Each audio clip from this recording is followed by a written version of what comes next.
Thanks a lot. I'd like to invite up our panel. We're going to solve the problems of the world in the next half hour. I'd like to invite Shameran Abed, the Executive Director of BRAC International, Himesh Bhise, the CEO of Arabella Advisors, and Alison Fahey from JPAL, the Jameel Poverty Action Lab at MIT.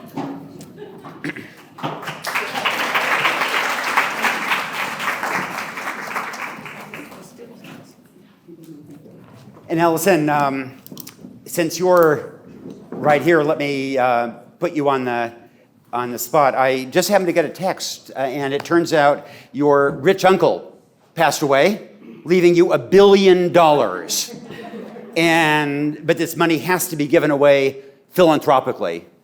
So how are you going to give away that $1 billion? What causes? How are you going to allocate that? I'm thrilled to hear the news, first of all. Because he's a favorite uncle. So glad that you got the message. I'll check my phone when we're done. I think I would do 4 things were I to be the recipient of such a windfall right now, and to feel kind of the responsibility of what to do with that. So I think the first is just, given the way that you opened and some of the themes that have come up today, there are urgent humanitarian needs in this year. There are places to give. There are things that Nick has helped to identify in his own writing. In this year, there's like a humane and human sort of, I think, obligation to do something to try to make a difference there. So that's one. The others are thinking much more about not sacrificing the investment in the long-term development that they were speaking about earlier. So I think there are 3 key places that I would invest, and that we as JPAL and encourage those with the means to kind of make key investments right now. One is to invest in the kind of R&D and the innovation development that happens in NGOs and nonprofits like BRAC. There's so many of them in the world, but BRAC is certainly a terrific one.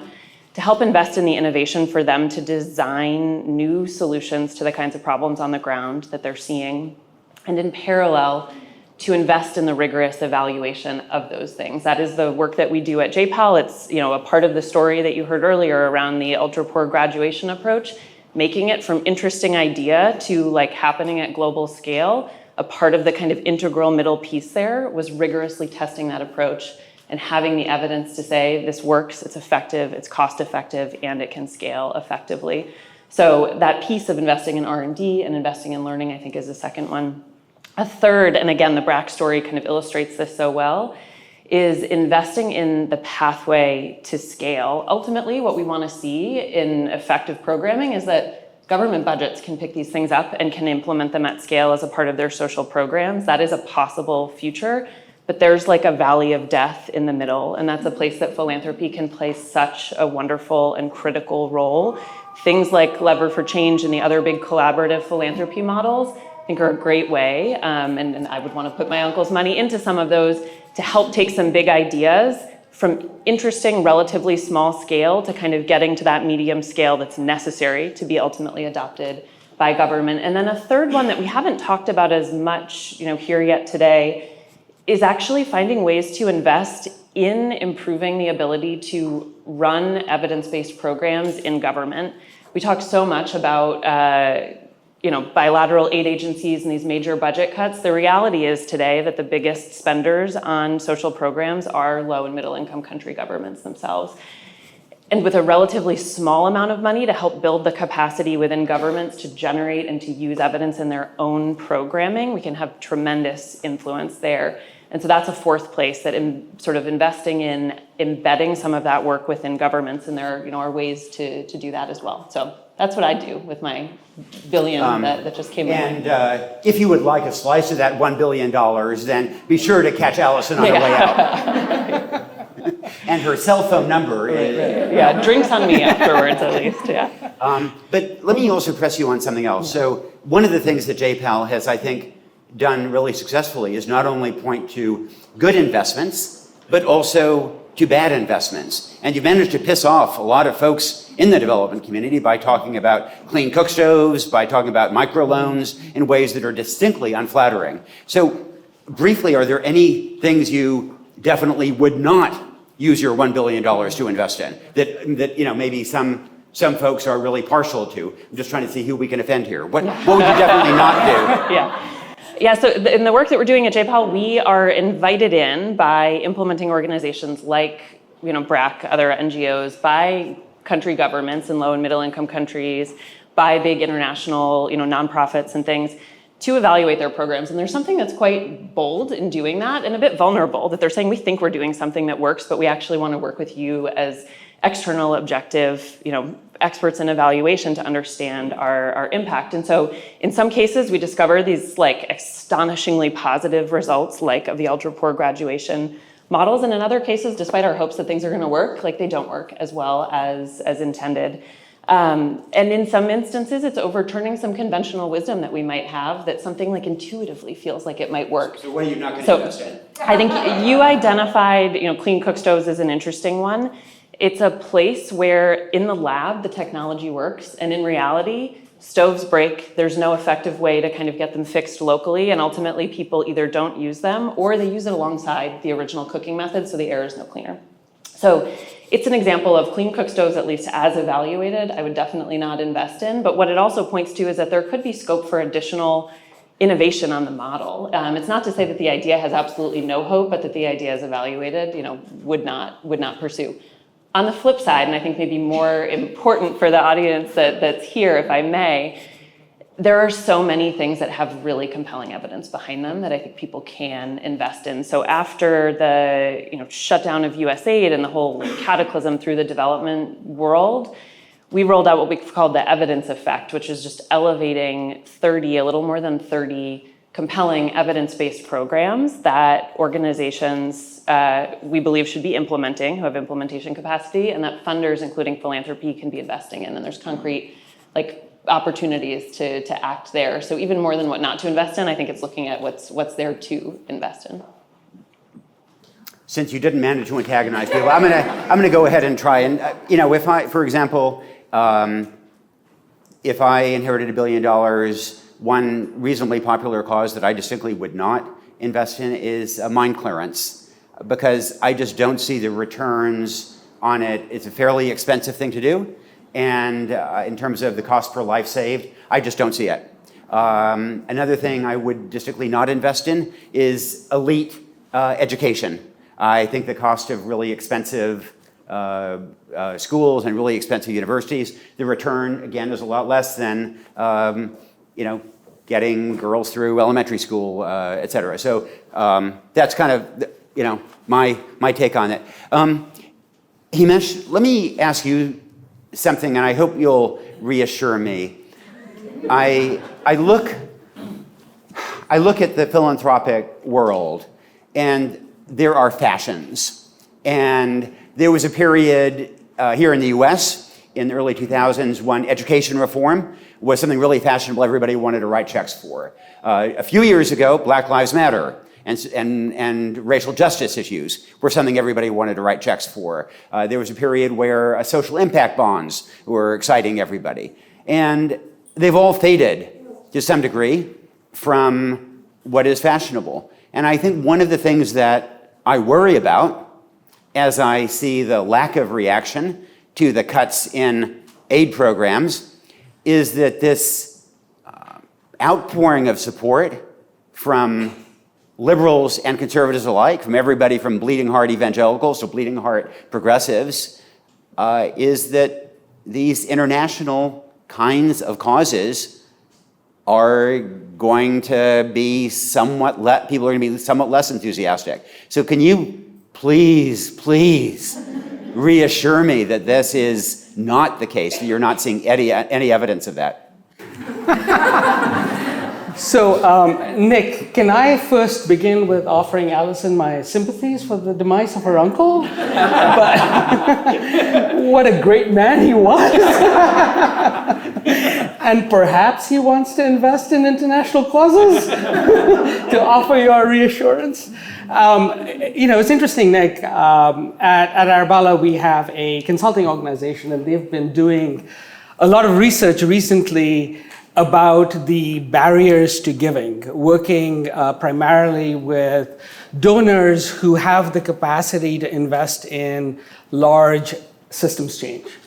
And one of the things they found in their research was a lack of trust and a general unwillingness to invest in international causes. And if you kind of think about that for a second, it makes sense a little bit, right? I mean, one, just the large number of organizations that exist. I mean, I was in India recently. We've set up a small office there, and we did a listening tour with, 25, 30 different organizations. One of the things I picked up was there are over 2 million nonprofits in India. Only 300,000 of them actually file taxes of any kind, and even smaller number FCRA certified. So how do you, as a donor sitting here in the US, kind of get your head around that, right? Of those organizations, less than 10% actually even have a finance person on staff. Less than 5% have an HR person on staff. How do you, as a donor, get your head around the money going to the right places? And then on top of that, like, we're just making it harder on ourselves, right? General unwillingness of the US to invest in international markets, regulation in international markets. So between regulation on both sides, it's really hard to transfer money, keep track of the money, and so that's the problem, right? I don't know, the Bhagavad Gita says, there is no happiness for one who always doubts, right? Very understated. So the question is, like, how do you actually translate that into action? And I think that's where infrastructure, that's where partnerships, that's where collaborations come in. And I think and on that point about tiny organizations, it's true that the nonprofit sector doesn't have the same scale that gives efficacy to the for-profit sector, for example. And in the for-profit sector, you get that in part by M&A. It's been a lot harder to get M&A in the nonprofit sector that would achieve more economies of scale. You have a lot of social entrepreneurship, which is absolutely wonderful, but those people are proud of the organizations they started, and they often don't want to surrender them, and it's more exciting to start an organization than to join an existing one. Should we be promoting more M&A in the nonprofit sector precisely to get these kinds of efficiencies and economies of scale? I'm going to unpack that. I'm going to absolutely say we need scale. We need aspirations for scale. We need infrastructure that is scalable, that allows scalable impact. I think there are ways to achieve it in the sector that does not necessarily imply M&A, right? For one, organizations like BRAC, right? They have achieved scale. Like, the more organizations of that nature is impactful. Christian talked a little bit about donor collaboratives, right? That's another way of actually pooling money, identifying where you want to have impact, and collectively supporting a group of smaller organizations who then together will have impact there. I don't know if there is anybody from Co-Impact in the audience. I don't know if Pam. So I hope you don't mind if I give a little shout out to you guys, because Co-Impact is a prime example of what you were just described. It's a donor collaborative that is aspiring to, I think, give away $1 billion by 2030. We are very proud to have partnered with them on their journey and have provided some of the operational infrastructure upon which they grew. But I think if you dig deep into their story, I mean, the things to me that stand out are scale, right? Scale in terms of the amount of funding and the aspirational impact. Scale in terms of the infrastructure that actually can support that level of grant making. We can take care of your uncle's $1 billion, no problem, right? The partnership with local organizations to allow you to navigate local politics, to understand what they're doing, but also then to empower local change makers. And then because of the level of funding and the scale and kind of those local partnerships, being able to grant in a trust-based way, longer-term grants, more adaptable grants, et cetera. So I think there are absolutely ways that we as a sector can generate that kind of impact at scale. Shameran, one thing that BRAC is known for is its partnerships. That was an issue that came up in this question earlier. And so let me ask about that this year in the context of all the cuts. One of the things I think many of us have heard from people seeking silver linings to the clouds is that this crisis will force health ministries in developing countries to step up and fill gaps and respond and take more ownership over these sectors in ways that critical decisions are being a little less often made in conference rooms by people in Washington who may not understand the issues and more people actually in that country.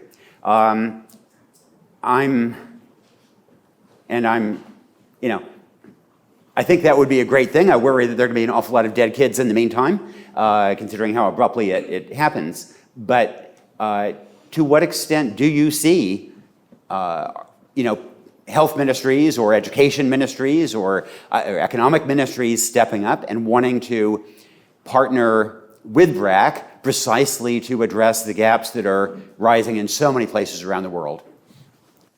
Yeah, thanks very much, Nick, and it's really nice to be here this afternoon. Not sure it's particularly nice to be in New York this week, but very nice to be here.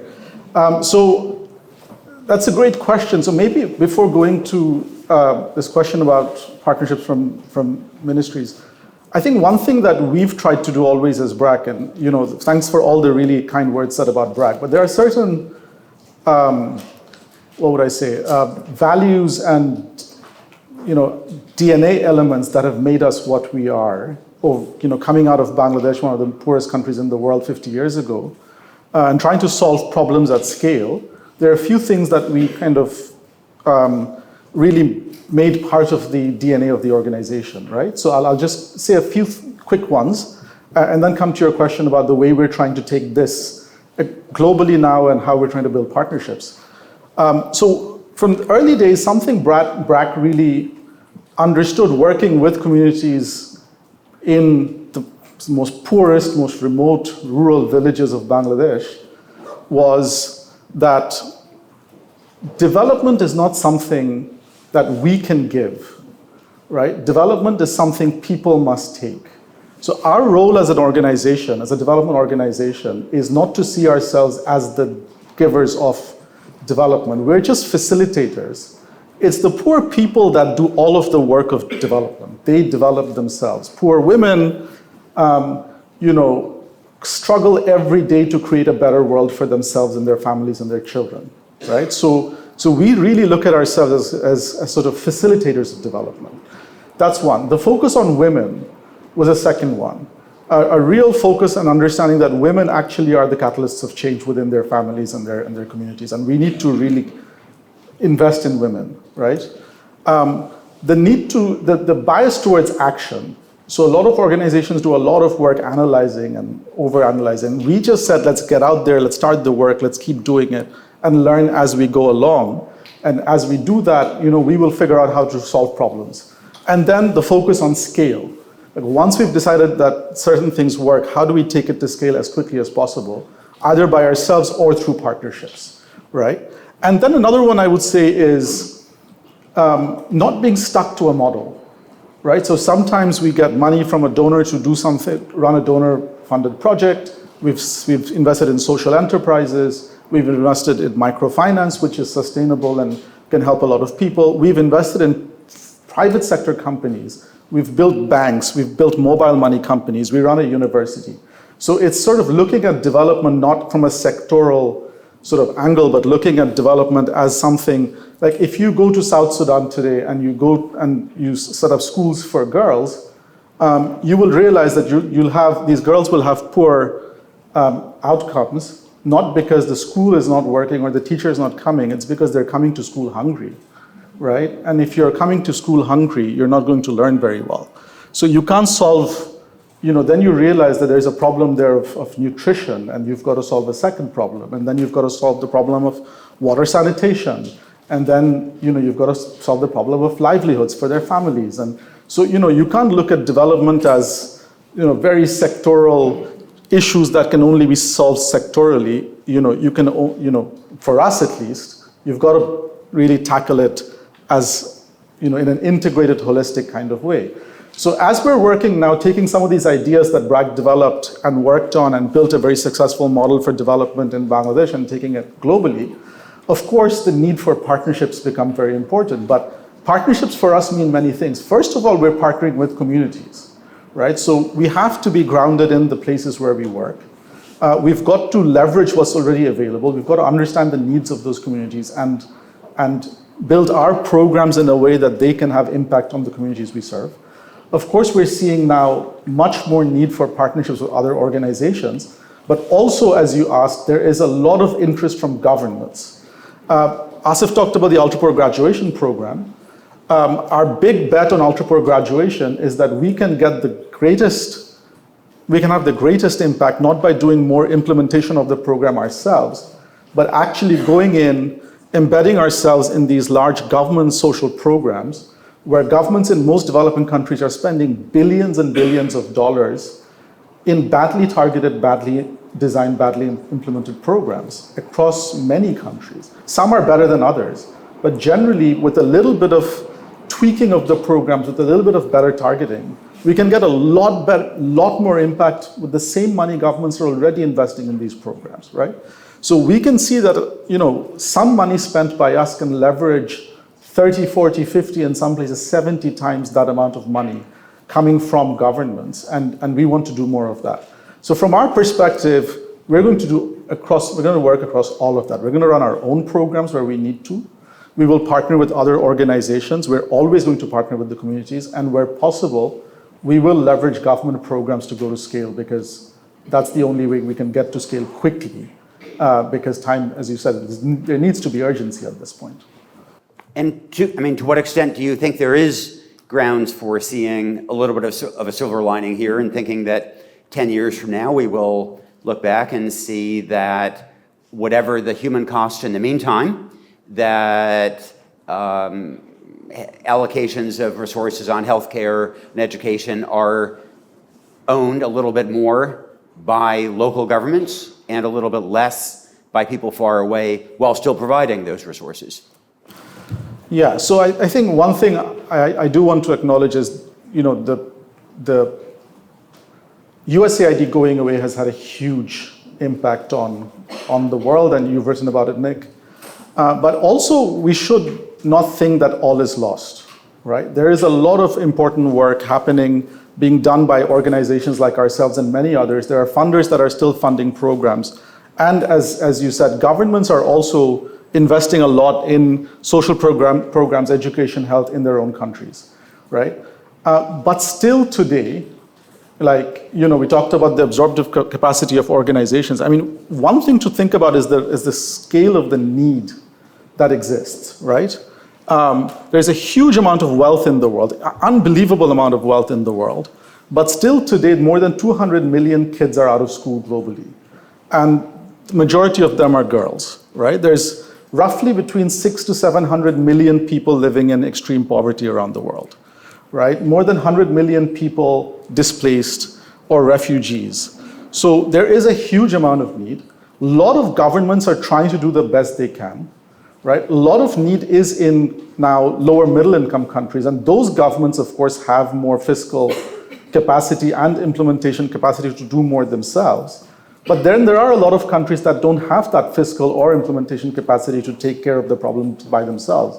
So they will need support from the global community to go in and support, development efforts in those countries.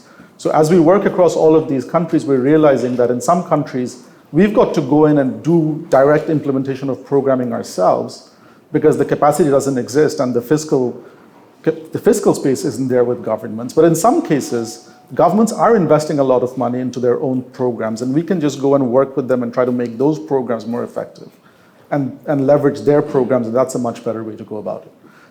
10 years out, yeah, will countries in the global south and in the developing world continue to put more and more? Absolutely. And countries are developing. So there is some hope there, I think. Alison, I noticed that in allocating your $1 billion based on evidence, you would invest part of that in more evidence gathering for organizations like JPAL. But I wonder, there is a suspicion. I mean, JPAL and organizations like it, GiveWell and MDRC and things like this that look at randomized controlled trials and try to figure out what is the highest return on investment possible domestically or abroad. They come from a fact-based world that is under a certain amount of suspicion. JPAL is at MIT, which is part of an elite university world that is under deep suspicion.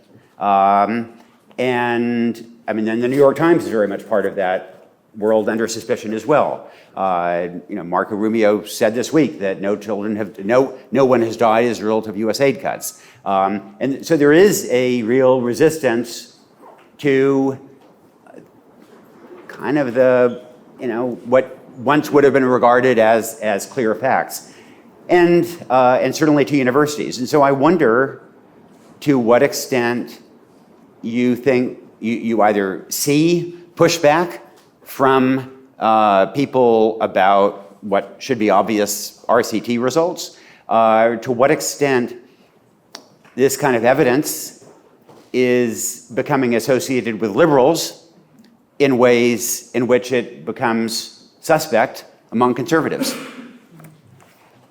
Excellent questions. So to start on the kind of advocating for more evidence generation, it might sound self-serving, but it's not. In fact, because we I think are all perplexed at and deeply worried at cuts to NIH and the trajectory that we're looking at with medical research sort of falling off a cliff here, and you can sort of project out the effects on that on the US and on the world looking ahead. And I think the same is true in development. Investing in research is a very small investment relative to programming, but it also is what allows us to identify the things that work and that we should be investing in, and that can kind of uncover unexpected results that help to shape what development will look like in a decade and things. So I think that's sort of the rationale for research for those who are on board with it. Now, turning to the increasing skepticism around kind of evidence and facts, I think a few things. So one, there's, I guess, a wide range of perspectives on many of these things. For a long time, I think JPAL, though we're an organization obviously that's deeply committed to international development, to poverty reduction domestically as well, we have worked with governments across the political spectrum, both on our work in the US, in states and cities, and in the federal government, and in countries around the world. And that's in part because, at least for a long time, the view on much of the right was that we want to be fiscally conservative. We want to spend our scarce resources well, and that evidence is actually a critical way of achieving that mission, that an evidence-informed policy is actually the most fiscally responsible approach that you could take. So in many settings, that is still true. We are still working with cities and states that sort of come at it from that motivation. I do take some hope and heart from the fact that exists, that I think there is still kind of a diversity even within the US of perspectives on those questions. I also think that we aren't necessarily going to win over everyone, and that we should focus on the people who do share the view that facts and evidence do matter, that we can generate those things to allow us to spend the resources that are available more effectively. And to hope that the sort of suspicion around these things doesn't take hold and spread much more deeply, but it's a genuine threat, for sure. We got a 1-minute warning. We're gonna go to questions in just a moment, but as you think of your questions, to easy questions to me, hard questions to them, just one quick question to Himesh. you mentioned the great admiration that we all feel for Alison's uncle. And I mean, one of the challenges in philanthropy is that everybody wants to donate to something where there's a naming opportunity. And a lot of the most important things that one can do, maybe especially in development, don't involve naming opportunities and are systematically underfunded partly for that reason. Are there ways to create rewards for donors that can provide some of the same sense of rewards that people get when they donate to their business school and put in a gold-plated toilet and it becomes a Nicholas Kristof gold-plated toilet or something? Are there ways of nudging donors to donate to really important life-saving causes, to capture some of that? Yeah, thank you for the question. Nick, it's interesting. I have always felt that philanthropy at the end of the day is deeply personal, right? It's a matter of the heart. And sometimes that translates into your name on a building, but often it can be having sustained significant impact on what many of us would consider an intractable systemic problem. And that in itself is a feel-good outcome.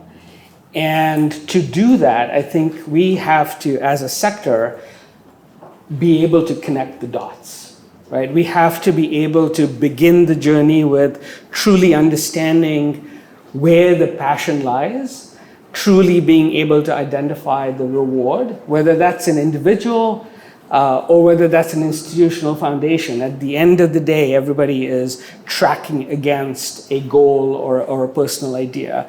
Being able to craft what that impact could look like in that area of interest in an evidence-based way and substantially, and then actually being able to translate it into action, which again, if we are talking about systemic causes and kind of large amounts of funding, the operations around this is non-trivial, right? I mean, we talked about 250 people or whatever giving away $200 million. Well, if you're talking about $1 billion, we're not hiring 1,000 people to do that. We've got to be using the infrastructure of the industry and the people and the companies who exist to make that happen in a highly efficient way.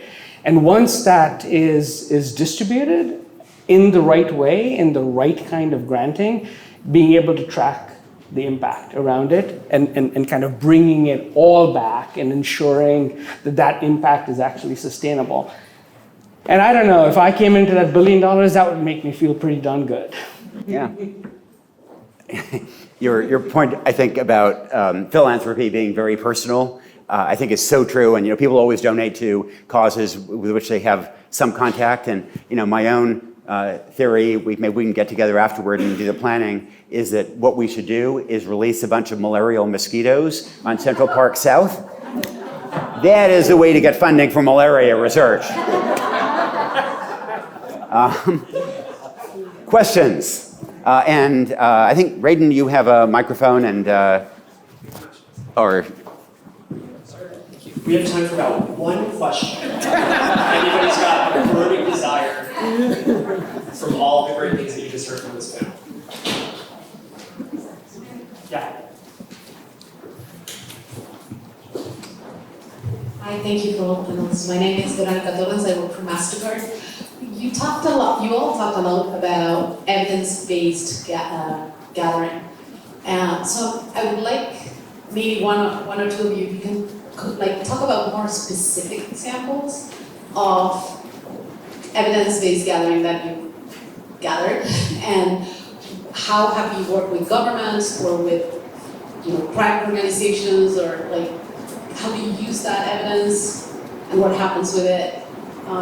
We do a little bit of that at MasterCard. We're trying to do that, but curious, if you can provide some concrete examples. Alison here. Yeah.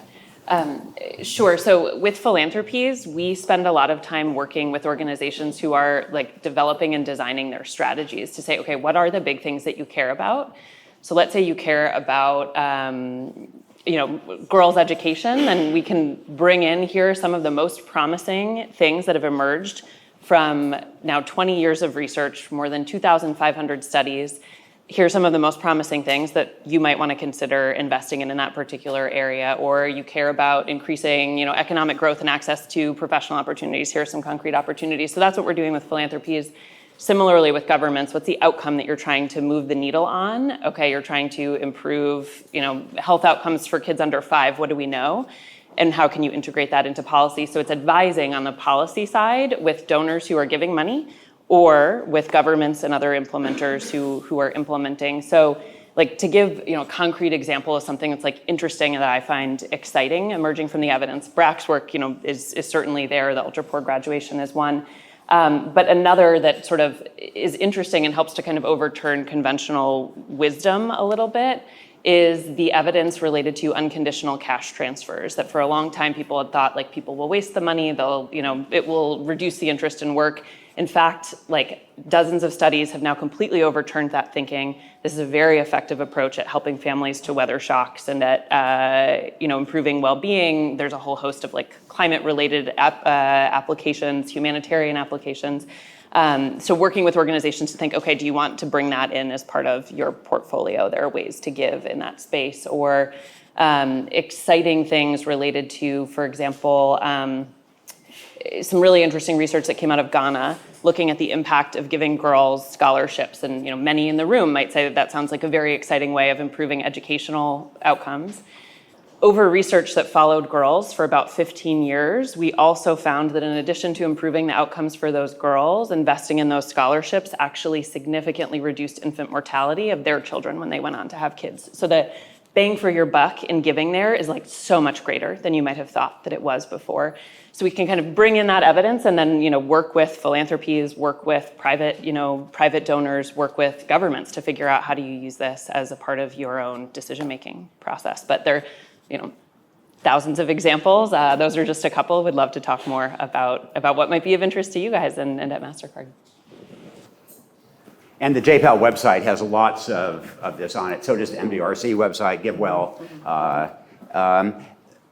So I want to close by asking each of you a question about what gives you hope. Mr. Faisal Abed, the founder of BRAC, very much believed in hope as part of the path to development, and one of the reasons for the success of the graduation program. I think there's some good evidence that it's because it empowers people by giving them a sense they can have a different outcome.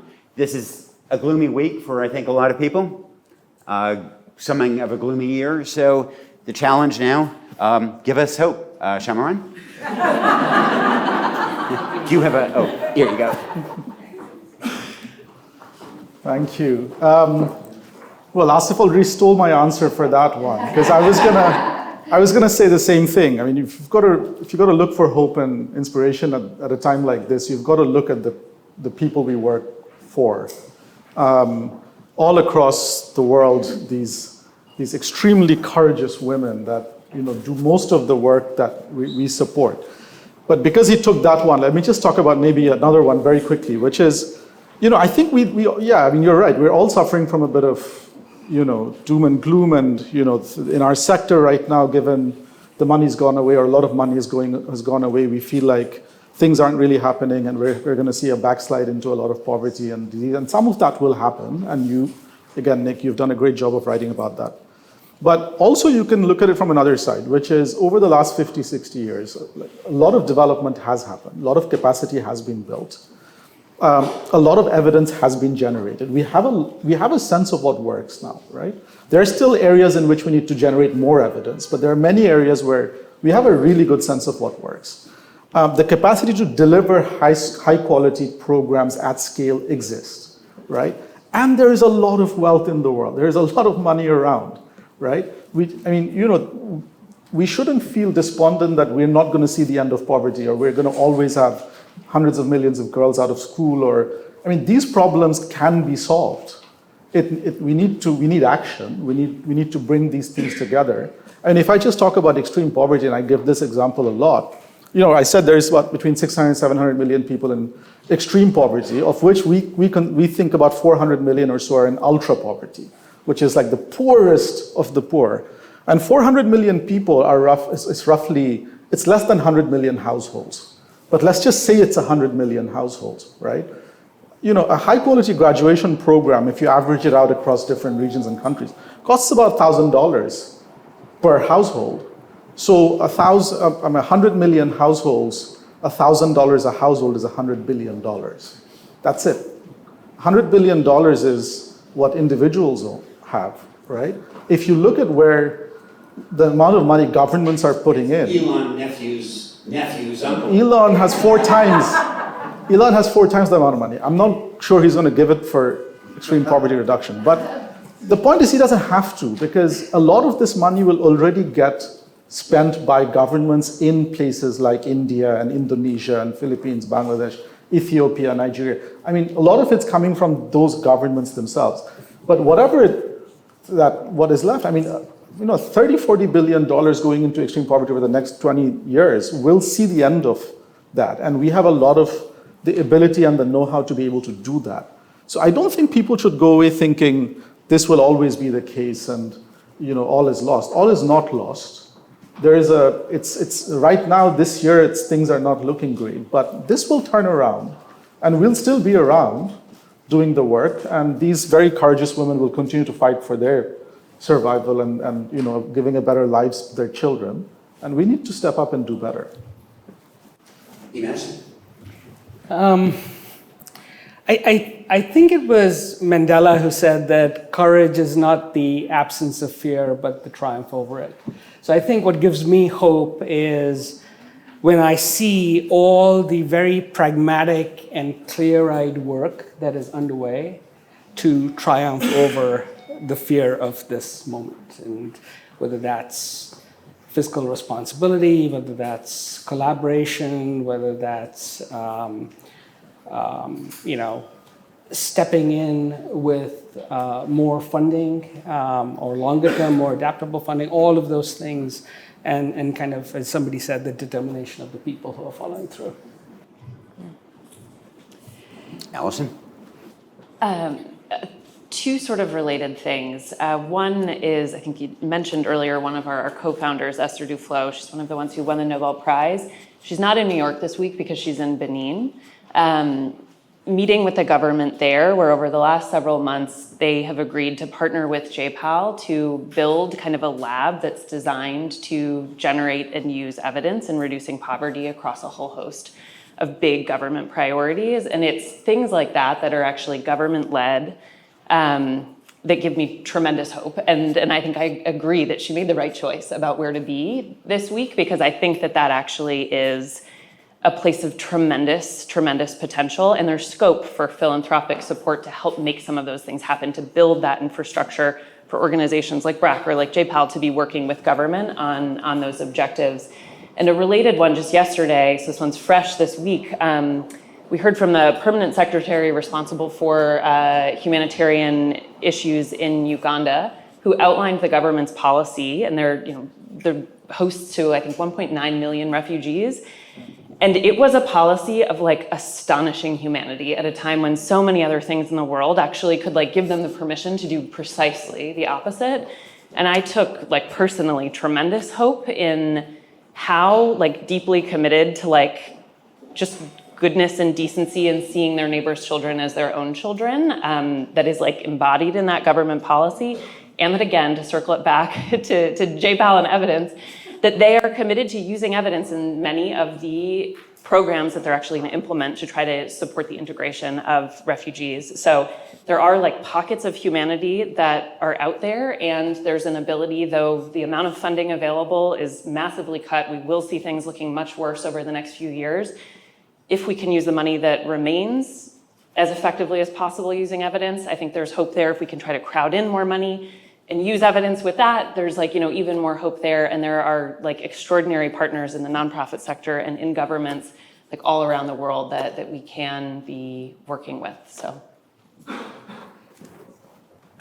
this is something I've thought a lot about, partly because my last book was called Chasing Hope, and it kind of forced me to think through this. And I mean, I'll leave you with a couple of things that leave me hope. And one is just the raw data. And this year will be a real setback, and there will be lots of kids who have died unnecessarily. This will still be one of the 10 best years in human history in terms of child mortality, in terms of extreme poverty. When I was a kid, a majority of human beings had always been illiterate throughout human history. Now we're pushing 90% adult literacy, and that is real. And I think the other thing that I've learned in a career of reporting in the field is that you see some terrible things, but side by side with the worst of humanity, you invariably find the very best. And one example, I was reporting in the Punjab in Pakistan and came across an incredible woman who became a friend, Mukhtar Mai, who I've written about. And Mukhtar was sentenced by a local village council to be gang raped because of something that her younger brother supposedly had done. In fact, he probably hadn't. And then the village council carried out that sentence, and they gang raped her. And their expectation was that Mukhtar would kill herself out of shame. But instead, she found it within herself to report the crime, to prosecute her attackers, to send them to prison, and then to use compensation money for that rape to start the first school in her village, because she believed that education was the best way to chip away at the kind of misogyny and cruelty that she had endured. And then she enrolled the children of her attackers in her school. And you just can't be in this little village and see these kids of her attackers in their little school uniforms studying English and Urdu and math and just not feel that we, when tested, can be an incredible species with extraordinary strength and resilience and courage. And those are, I think, precisely the qualities that we're going to have to summon at this incredibly difficult time.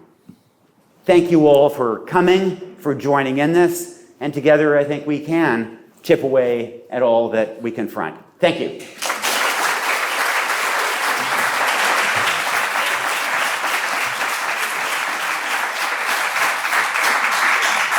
So many thanks to all the contributors for the conversation this evening. We are going to, and I know there were some eager hands, unfortunately we didn't get to them in the official part of the programming, but I invite you to take these curiosities and questions and use them with each other as we move to our reception tonight. We're going to do a big reveal here. We get out some bites and some beverages. We hope that you will stay to enjoy. Thank you everyone for being with us tonight, and looking forward to the rest of the evening.